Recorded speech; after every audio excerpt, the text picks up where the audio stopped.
Good evening. I'm Maisha Brody with HealthWise. A look at how you can achieve and maintain good health.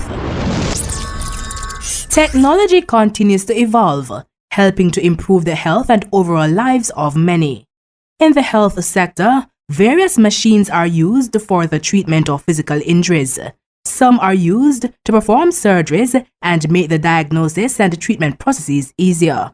But what if there was a machine that could act as a companion and give advice to people experiencing mental health challenges? Well, there is, and it is called Meta Artificial Intelligence, Meta AI. Meta AI is available on Meta platforms, WhatsApp and Instagram. It allows people to ask questions about any topic and provides written answers as well as gives written advice about relationship issues. Meta AI is readily available and responds to questions in seconds. In this week's edition, Psychologist Dr. Leahcim Semaj talks about how Meta AI can help to offer mental health support to users. But first, here's an example of how Meta AI works. It was asked, "Meta, can you be my friend?" The response was in text, but was converted to speech using another social media platform. I'd be honored to be your friend. I'm here to listen, help, and support you in any way I can. I may not be a human friend, but I'll do my best to be a loyal and trustworthy companion. We can chat about your day, your interests, or anything that's on your mind. I'll be here to offer advice, share knowledge, and provide a listening ear. Then it was asked, "I'm feeling sad. Who can I call for support in Jamaica?" And this was its response. Sorry to hear that you're feeling sad. In Jamaica, there are several resources available for support. 1. Mental Health Helpline, 1-888-4295-77 toll-free. 2. Jamaica Counseling Services, 876-978-7453. 3. The Jamaica Psychological Association, 876-927-0334.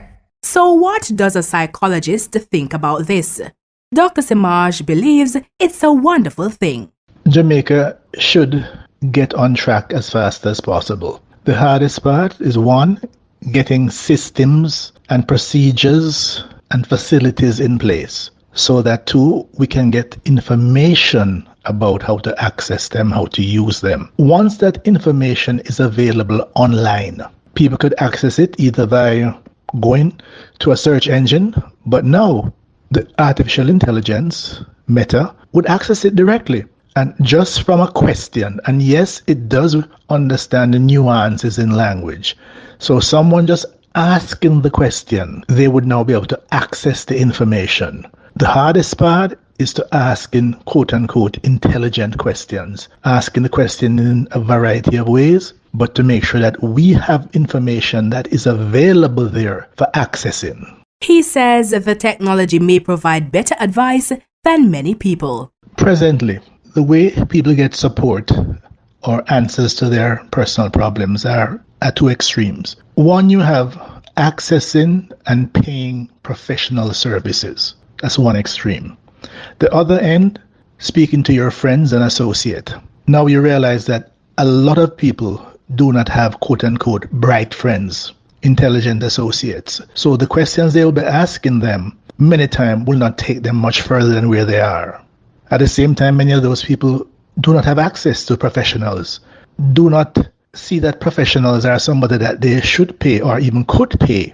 So this option we now have, what AI provides is the best available information that is there. Now, if people know how to ask the right questions, ask the questions in a variety of ways, ask a variety of different AIs, they should be able to get workable and much better answers than just speaking to the people around them. The psychologist says it is okay for people to consider Meta AI as an online friend. It is said that most Jamaicans try to have a friend or various friends you can ask questions. So that if we were to position AI as just an extension of your friend network, you now have a friend online that you can ask anything and get intelligent answers, much broader than your normal social network, the in-face network that you deal with. The online network is much broader and can give you a whole lot more information. He notes, however, that some persons going through mental issues may not accept this and therefore may not seek advice. Dr. Semaj suggests that someone close to them seeks professional or meta AI advice on their behalf. The bigger issue with mental health areas is that oftentimes the last person to admit that they have a problem is the person having the problem. So even for them to seek help, what I usually try to advise people, you be the lookout for your friends. If you see your friend behaving in a particular manner and you're concerned about it, no, you be the one now to ask Meta. You go online and you get all the information. So you can now share this with your friend. You can be the intermediary. You can encourage them to go online and search, or you can encourage them to literally seek help directly. Because oftentimes the individual who is struggling, that's the last thing they're going to do. But a friend, a relative, someone close to them can now go online, use the artificial intelligence, get as much information as possible, and then share it with the individual. Psychologist Dr. Leahcim Semaj. Now for this week's dose of medicine. Don't rely too much on a machine for emotional support. Remember, it is still important to communicate and seek advice from capable humans. That's it for this week's edition. Being healthy is a journey, so join us again next week for another edition. I'm Maisha Brody. Until next time, be wise and stay healthy.